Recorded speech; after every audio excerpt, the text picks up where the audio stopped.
Akan bercakap dan juga membincangkan masih lagi berkenaan belanjawan 2021, cuma fokus kita hari ini kepada usahawan pula. Untuk kita bercakap mengenai usaha-usaha bagi memperkasakan usahawan-usahawan PKS dan PKS Mikro yang terjejas sepanjang tempoh pandemik COVID-19 ini, kita perkenalkan tetamu kita, Encik Ahmad Muzakir Hamid, Pengerusi Hal Ehwal Usahawan Persatuan Alumni UiTM Malaysia. Assalamualaikum. Waalaikumsalam. Baik, bila kita bercakap mengenai cabaran pandemik COVID-19 ini, kesulitan yang dihadapi oleh para usahawan PKS dan PKS Mikro ini seringkali mendapat perhatian oleh pihak kerajaan. Pelbagai inisiatif telah dilaksanakan sebelum ini dan untuk belanjawan 2021 ini, pelbagai program juga telah dilaksanakan dan telah direncanakan juga bagi melonjakkan lagi perniagaan-perniagaan mikro ini ke tahap yang lebih tinggi. Antaranya ialah skim Lestari Bumi. Mungkin untuk permulaan ini, mungkin Tuan boleh perincikan dan dimaksudkan dengan skim Lestari Bumi ini dan juga pendedahan kepada penonton, apakah manfaat yang boleh mereka perolehi khususnya kepada kelompok PKS? Pertama sekali terima kasih kepada RTM.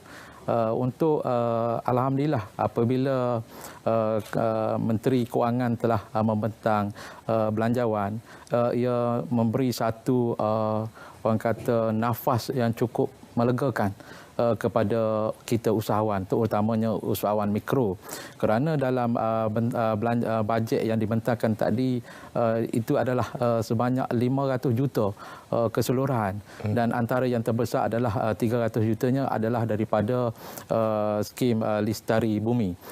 Yang mana skim Lestari Bumi ini adalah peruntukan untuk membesar perniagaan daripada perniagaan kecil kepada mikro tadi kepada anjakan yang lebih besar. Jadi dengan adanya peruntukan dengan 300 juta ini telah membantu di mana usahawan mikro tadi untuk memikirkan satu perniagaan untuk membesarkan lagi. Sama ada daripada mereka, contohnya mereka daripada penjaja kaki lima contohnya, ataupun gerai kecil, dia boleh upgrade kepada satu bisnes yang lebih besar dengan peruntukan pembiayaan dengan 300 juta tadi di bawah skim program Lestari Bumi telah memberi manfaat yang cukup besar kepada usahawan terutamanya mikro. Dan kita kena ingat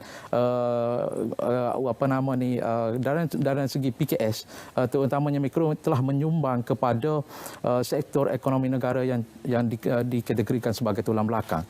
Sebab itulah kerajaan pada hari ini cukup menekankan, menitik beratkan kepada terutamanya kepada usahawan PKS. Jadi saya melihat peluang-peluang yang ada ini perlu direbut kepada mereka-mereka yang untuk ke depan. Selain daripada bantuan yang disalurkan oleh pihak kerajaan untuk membantu usahawan PKS dan juga mikro yang terdedah dengan risiko-risiko jangkitan COVID-19 dan ini akan merencatkan perniagaan mereka di masa hadapan, pihak bank juga perlu memainkan peranan yang sama mungkin untuk membantu memberikan sedikit kelonggaran, moratorium contohnya untuk PKS, mereka melangsungkan dan juga meneruskan kelangsungan perniagaan mereka. Jadi bagaimana pandangan Encik Muzakir sendiri, peranan yang boleh dimainkan oleh pihak bank untuk membantu mereka melonjakkan lagi perniagaan? Saya tertarik kepada sektor bank lah, di mana sektor bank ini rata-rata mesti main peranan juga dari segi memulihkan PKS yang terjejas. Saya juga sendiri telah bersuara mewakili kita punya Persatuan Alumni sebagai platform usahawan supaya moratorium tadi disambung secara automatik, bukan bersasar. Kerana bila apa yang saya nampak, bila bersasar ia akan melalui kerenah-kerenah birokrasi. Yang ini yang kita tidak mahu bank lakukan kerenah birokrasi. Contohnya tidak sama untuk mendapatkan kelulusan setiap bank apabila berlaku kerana birokrasi tadi. Sedangkan bila berlakunya buat secara automatik, yang ramai yang di luar sana telah menyuarakan, di antara pemimpin-pemimpin kita pun sendiri telah menyuarakan hasrat supaya moratorium ini disambung secara automatik, dan yang tidak bersetuju itu boleh menolak dia lebih baik daripada bersasar. Kerana yang saya dapat maklumat apabila bersasar telah memberi satu kerenah birokrasi di mana documentation melibatkan kena submit A, submit B, submit C, dan akhirnya golongan-golongan sasar termasuk PKS yang mikro ini sudah menjadi mangsa. Jadi saya mohon pihak-pihak bank mendengar pandangan-pandangan pihak kita supaya moratorium ini dilakukan secara automatik, dan sesiapa yang tidak berminat untuk meneruskan moratorium secara automatik boleh menolak secara yang seperti terdahulu.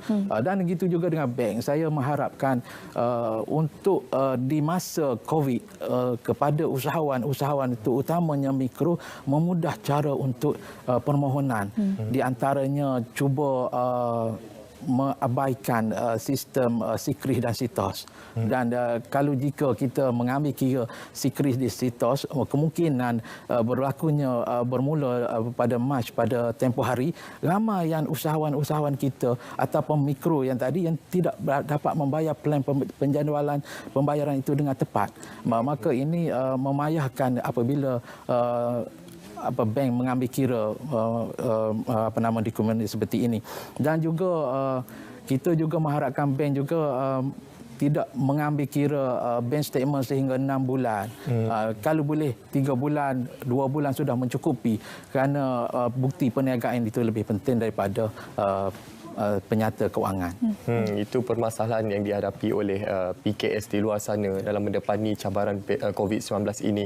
Dan kita sedia maklum dalam tempoh yang cukup mencabar tahun 2020 ini, para PKS di luar sana mengalami masalah aliran tunai dan juga kesukaran mendapat pembiayaan daripada institusi kewangan. Dan melalui Belanjawan 2021, platform Jana Niaga diperkenalkan. Bagaimana Tuan melihat platform Jana Niaga ini perlu dimanfaatkan oleh PKS di luar sana bagi mereka meneruskan kelangsungan perniagaan mereka?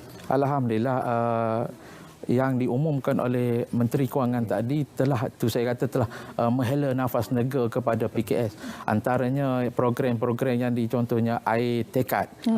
iTekad tadi, di mana bank permulaannya dengan bank Islam, di mana dia gabungkan di antara sosial dan kewangan, pembayaran kewangan, di antaranya asnaf dan mikro, usahawan asnaf dan usahawan mikro, di mana yang usahawan asnaf tadi mereka boleh melalui zakat. Sebab itu iTekad ni saya cukup orang kata nampak dia ikhlas. Bank rakyat itu cukup ikhlas, di mana yang golongan asnaf tadi yang tidak berkemampuan, maka dia boleh memohon pembiayaan tadi mungkin percuma kerana dia di bawah zakat. Dan di bawah mikro pula dia ada untuk memohon untuk didefinisikan sebagai mikro adalah usahawan yang kurang pendapatan 300,000 setahun dan pekerja tetap dia kurang pada 5 orang. Maknanya dia boleh memohon dengan iTekad tadi supaya dapat sedikit sebanyak membantu mereka dalam menambah modal. Dan bagaimana untuk usahawan yang baru ingin membangun, yang baru membuka perniagaan mereka pada tahun ini?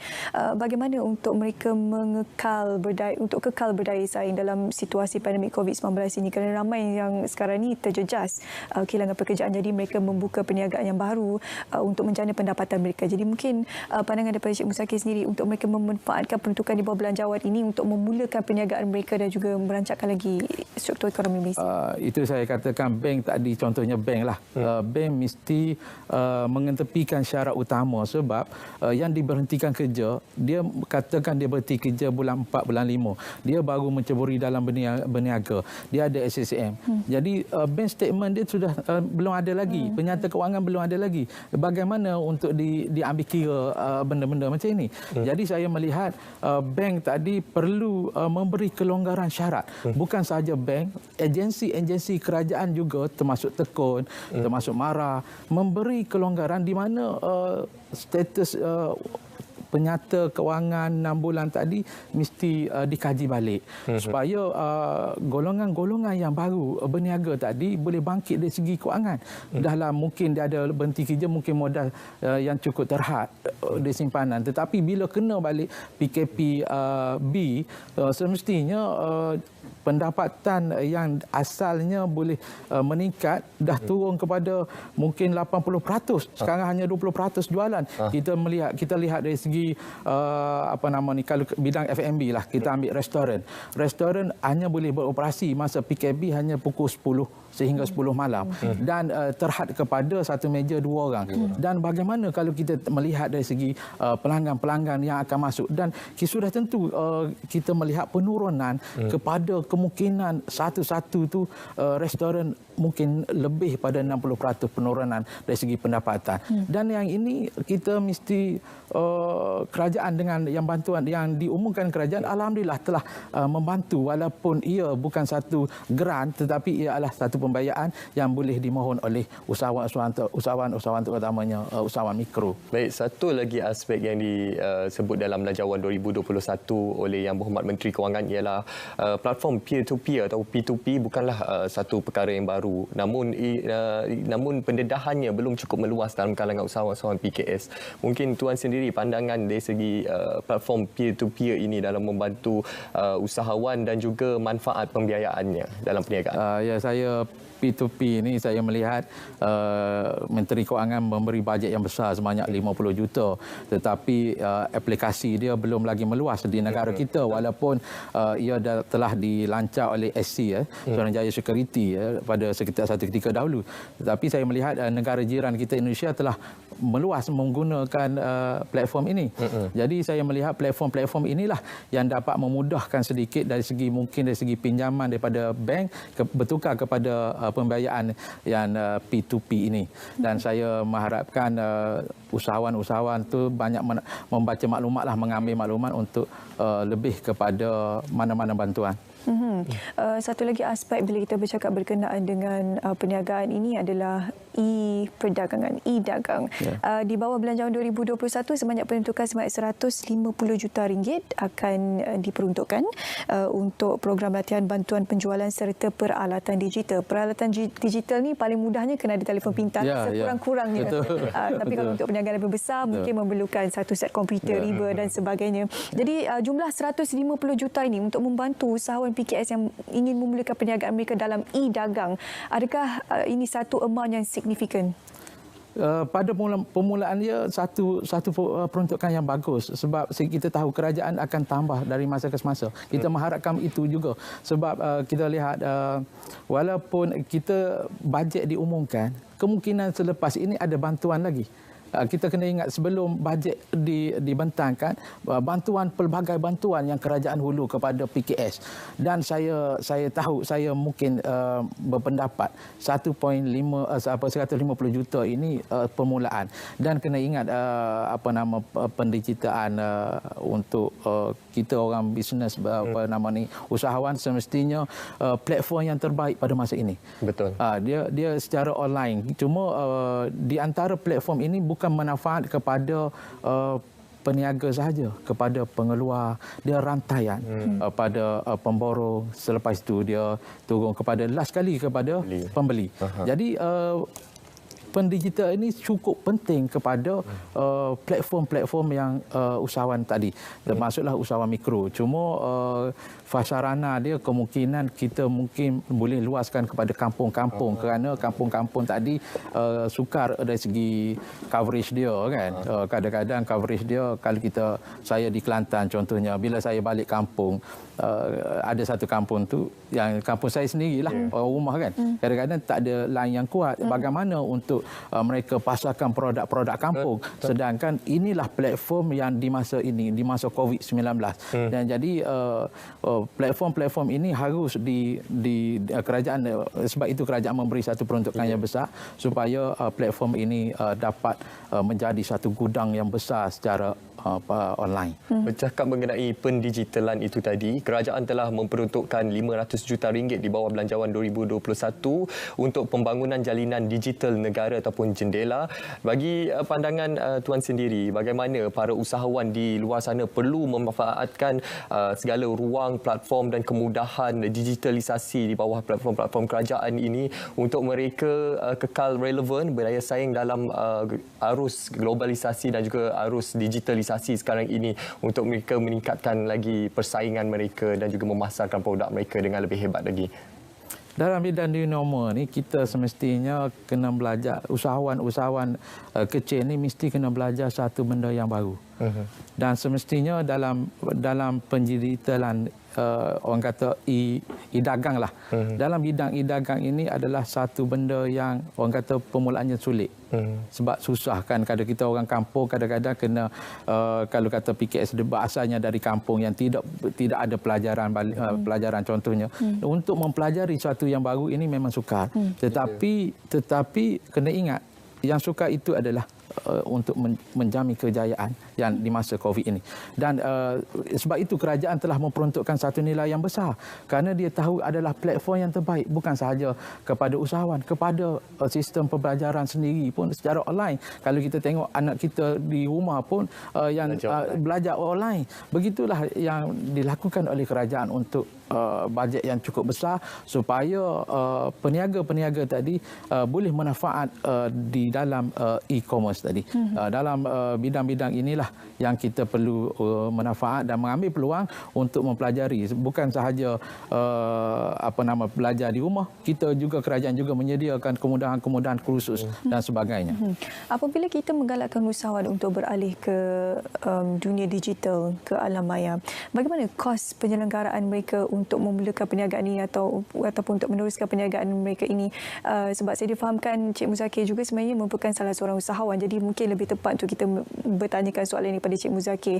Kalau peniaga berubah, orang kata cara berniaga mereka itu ke dalam dunia maya, adakah kos mereka akan berkurangan atau kos mereka akan meningkat? Sebenarnya dengan bantuan kerajaan, kita tak boleh nak kata kita kekurangan modal untuk upgrade kepada pendigitalan. Kerana seingat saya sebelum bajet pun kita diberi grant khas yang peruntukan RM3,000. Dengan grant tadi saya rasa mampu milik untuk membeli handphone, membeli laptop ataupun kamera untuk membuat satu pendigitalan secara online. Jadi bagi saya penambahan ataupun pengurangan dari segi modal tidak menjadi satu isu, sebab dalam berniaga mesti modal adalah menjadi satu benda yang utama. Dan dengan bantuan yang ada dan dengan ditambah dengan pembentangan bajet tadi telah memasukkan antaranya bajet yang cukup besar kepada kita, sudah semestinya kita kena manfaat. Antara platform yang diadakan sekarang ini adalah Shop Malaysia Online, bagi kita memberi ruang kepada PKS-PKS di luar sana untuk memasarkan produk mereka. Mungkin untuk rangkuman akhir ini, mungkin Tuan boleh kongsikan apakah antara harapan dan juga aspirasi Tuan sendiri terhadap situasi semasa sekarang ini dan juga peranan masyarakat bagi menyokong produk-produk usahawan-usahawan tempatan sekarang ini? Bagi saya cukup mudah. Kita sebagai usahawan, kita tak boleh putus semangat, tak boleh putus asa. Apa yang berlaku, berlakulah kan. Tetapi kita mesti perjuangkan. Kalau kita menceburi dalam perniagaan, kita mesti perjuangkan apa tugas kita. Kalau kita berniaga, dan kerajaan hanya membantu, dan kita jangan juga mengharapkan 100% bantuan daripada kerajaan, kerana ia adalah kadang-kadang ada, kadang-kadang tak ada, mengikut bajet semasa. Tetapi kita mengharapkan juga kepada pembeli atau pengguna tadi memilih produk-produk orang kata tempatan lah, terutama beli barang buatan Malaysia. Terutama kita usahawan PKS sudah mestinya usahawan yang perlu disokong dan dibantu dari segi pembelian dan seterusnya. Okey, baik. Terima kasih kepada Encik Ahmad Muzakir Hamid selaku pengerusi Hal Ehwal Usahawan Persatuan Alumni UiTM Malaysia bersama kita hari ini untuk berkongsi berkenaan Belanjawan 2021 membantu usahawan PKS.